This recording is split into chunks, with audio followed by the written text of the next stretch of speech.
कानपुर में 8 पुलिसकर्मियों की शहादत का मास्टरमाइंड विकास दुबे घटना के 2 दिन बाद भी अब तक फरार है।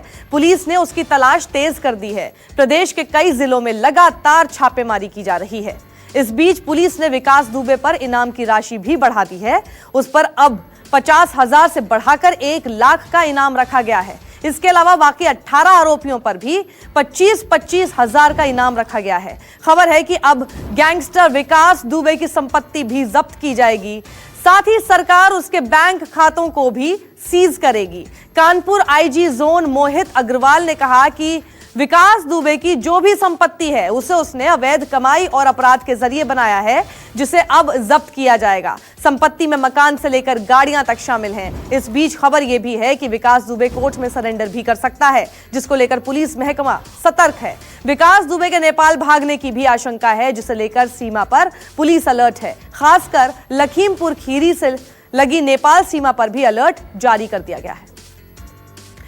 और कानपुर से हमारे साथ मानस श्रीवास्तव जुड़ गए हैं। मानस, आखिर कितनी संपत्ति है, कहां कहां पर प्रॉपर्टी है जो कि सब जब्त किया जाएगा?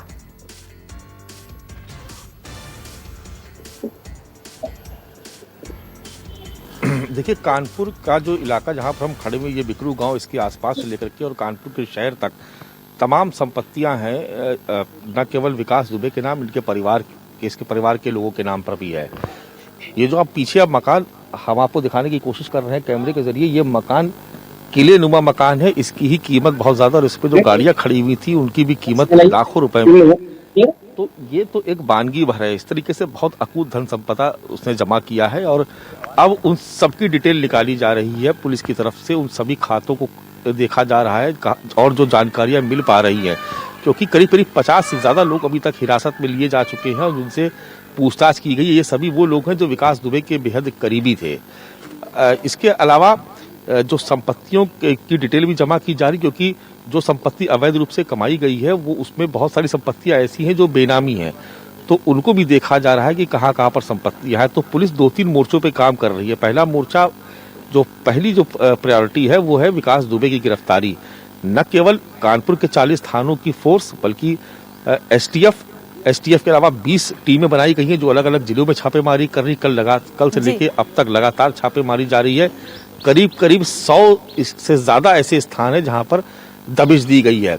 खास तौर से जो नेपाल से सटे हुए जो इलाके हैं, चाहे वो लखीमपुर से बॉर्डर लगता हो या श्रावस्ती से होता हुआ जो गोरखपुर के आसपास का जो इलाका, उन तमाम जगहों पर खास तौर पर चौकसी बरती जा रही है।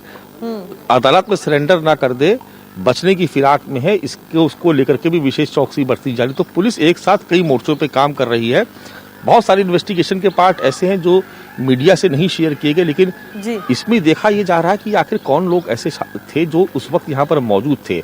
उसमें एक बहुत अहम जानकारी मैं आपके साथ शेयर करना चाहूंगा कि ये पुलिस इस बात की तस्दीक कर रही है, इस बात की छानबीन कर रही है कि आखिर जो हत्यारे थे उन्होंने पुलिस के साथ इतनी बर्बरता क्यों बरती। आमतौर पर जब मुठभेड़ होती है तो दोनों तरफ से फायरिंग होती है, लेकिन दौड़ा करके पुलिस कर्मियों को मारना, उसके बाद मरने के बाद उनके सर पे गोली मार देना, यानी ये माना जा रहा है कि क्या जो बीहड़ से, क्योंकि इसके बाद बीहड़ का भी इलाका शुरू होता है, तो क्या बीहड़ से कुछ डकैत और शार्प शूटर्स को यहाँ पर पहले से जमा किया गया था?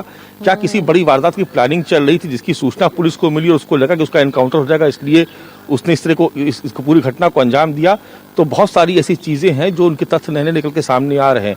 जिस जंगल में मुठभेड़ पहले दिन हुई थी, उन जंगलों में अभी तक एसटीएफ के लोग वहां पर अभी भी कॉम्बिंग कर रहे हैं। उन जंगलों में उनकी तलाश जारी है, क्योंकि जिस तरीके से इस घटना को अंजाम दिया गया, ये तो बिल्कुल एकदम तय है कि ये कोई सामान्य मुठभेड़ नहीं थी। इसमें महकमे में ही है, जिसका जिक्र मोहित अग्रवाल ने भी किया था। नमस्कार, मैं हूं मानक गुप्ता। अगर आपको हमारा ये वीडियो पसंद आया हो तो इसे लाइक और शेयर जरूर करें, और हाँ, हमें सब्सक्राइब और फॉलो करना ना भूलें, ताकि आप देश और दुनिया की कोई खबर मिस ना करें। तो जुड़े रहिए हमारे साथ और देखते रहिए न्यूज़ 24।